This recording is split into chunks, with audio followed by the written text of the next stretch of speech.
Monetary policy is controlled by the Federal Reserve, also known as the Fed. Notice the economy is in a recession, and one of the tools the Federal Reserve could do is to do something to the reserve requirement. Now, the reserve requirement is the least used tool by the Federal Reserve. The last time the reserve requirement was changed was in 1992.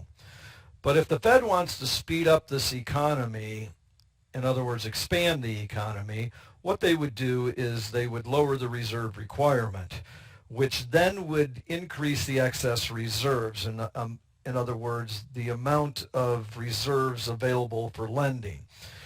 If the banks then lend these excess reserves, this will increase the money supply. Notice as the money supply increases, the nominal interest rate goes down. As the nominal interest rate goes down, then this will do something to the real interest rate. Consumers and firms are more concerned about the real interest rate than they are about the nominal rate. So let's see what happens to the real rate as the nominal rate of interest goes down. Using the Fisher equation, you know that as the nominal interest rate goes down, people will begin to feel as if the economy is going to pick up, and if the economy picks up, then the expected inflation rate begins to climb. Now, this pi symbol stands for expected rate of inflation.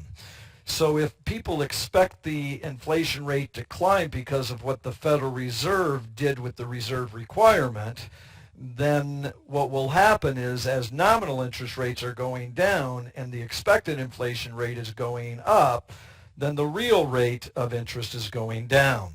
So let's see what happens to investment in the economy if the real rate of interest goes down.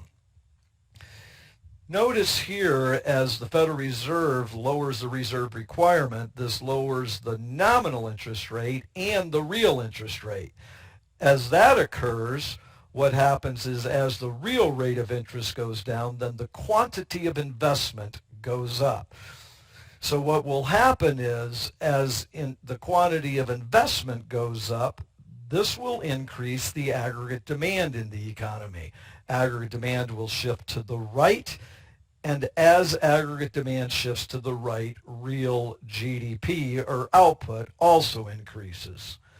Now, as real GDP is increasing, as output is increasing, then there will be more jobs in the economy. Employment then increases.